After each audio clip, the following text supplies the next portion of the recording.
Guys, meron tayong pupuntahan for today. Pupunta tayo ng Mandaluyong kasi may nag-order sa atin ng replica Pro 5. Mga ano rin, mga naka Honda Click din. So ito sa harap natin, oh. Mga Honda Click Game Changer. Pasok din to sa mga ano, Click 125 na version 3, tsaka Click 150 version 2, tsaka 125 din. Hindi lang to swak sa mga version 1 na Click. So isang oras lang naman biyahe natin. Bali, pre-install pala to. Tapos nagdagdag na lang si Paps kasi pupuntahan ko siya dun sa location niya eh. Sa akin okay lang naman, depende sa usap. Pag mga taga ano kayo, North Caloocan, tsaka malapit sa mga Novaliches, ganun, wala na kayo dadagdag pag di-deliver ko sa inyo. Pre-install din. Pwede rin kung malapit kayo sa amin talaga, North Caloocan, pwede nyo ako sadyain dito sa bahay. Marami tayong stock. May pang Sniper 155, Raider FI, Aerox NMAX, Click, PCX ADV. Ayan, meron tayong mga stock sa mga ano na yung motor na nabanggit ko na yon. Beat FI, mga Mio Sporty, tsaka Mio i125.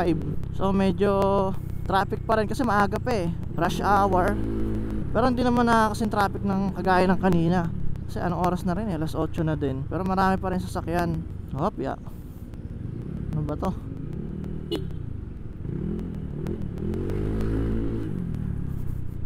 Hindi mo maintindihan si Paps ako didiretso o hindi.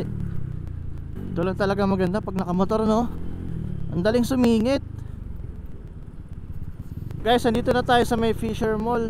Bale, dito ako nagdaan sa ano eh, Araneta. Sabi kasi sa mapa, traffic sa may EDSA eh. Mag-EDSA sana ako. Kaso sobrang ano, mas matagal siya doon. Dating natin doon 9:28 sa Mandaluyong. Dito traffic din naman kaso mas konti. Pero nakakasingit-singit naman tayo eh. Yun lang talaga maganda dito sa motor eh. Ako, may mixer. Katakot. Una tayo.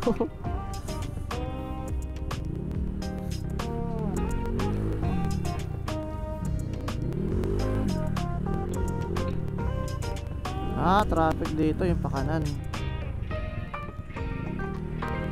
Dito tayo. May mga ano eh, jeep eh. Sabay na tayo. Ayun, nakago na. Sana umabot tayo. Kaliwa. Sana umabot tayo sa traffic light.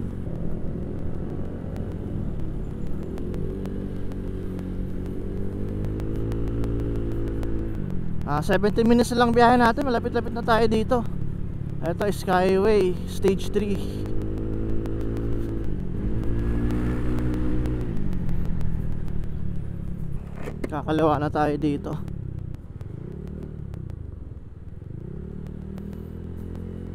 4 minutes na lang. Saan ba tayo banda? Kanan na tayo dito sa kanto. Ano ba to? Ito ba JRU?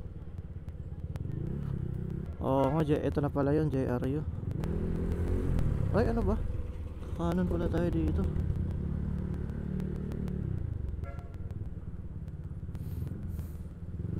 Tignan ako maligaw ah. Hindi ko makita screen ko, liwanag kasi sobra. Tapos kakaliwa.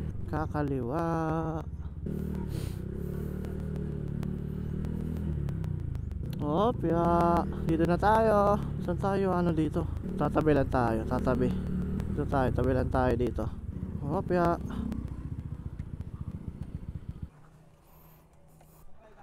Sa North Caloocan pa po. Sakto, 9:30 sakto yung sinabi ko. Ano eh, siguro mubos ako ng mga ano 12. Ito kasi stock ng ADB 35, itong caliper. Tapos swing arm, pang PCX to eh. Oh, swing arm din. Kasi para may kabitan itong ano 3.5 din, di 7,000 agad.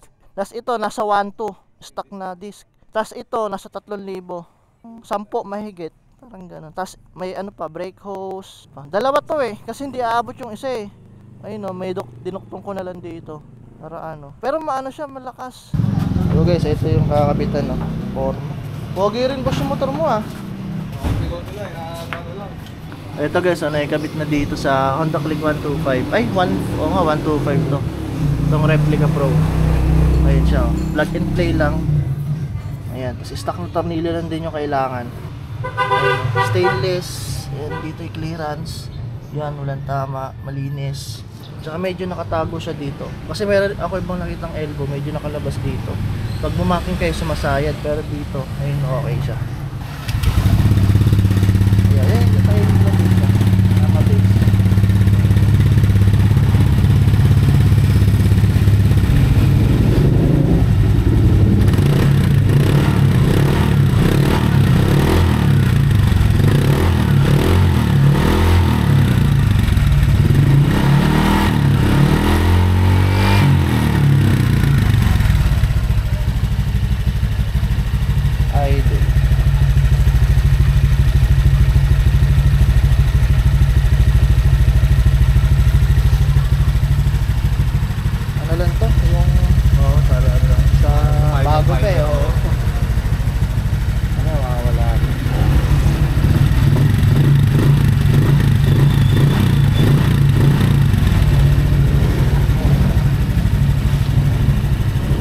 guys, na-install na natin yung Replica Pro sa Click 125. Ayan, satisfied customer tayo. Ganda rin kasi naman talaga yung tunog.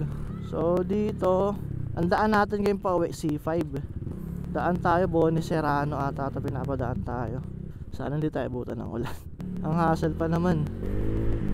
Okay guys, Commonwealth na tayo. Baka dito ko na lang po tatapusin yung vlog. Salamat po sa mga nanood. Sa mga interesado po ng Replica Pro 5, PM nyo lang po ako dito sa page natin. Meron po tayo pa Aerox, NMAX, TCX, ADB, Click, mga Mio, Bit FI, Sniper, saka Raider FI. So PM lang kayo sa akin mga pare ko eh. So mga gusto ng Replica Pro na gusto mag-pipe na pasok pa rin sa LTO, ito na yon mga pare ko, Replica Pro 5. Actually bago ako magbenta nito, ginamit ko talaga muna dito sa dalawang motor ko.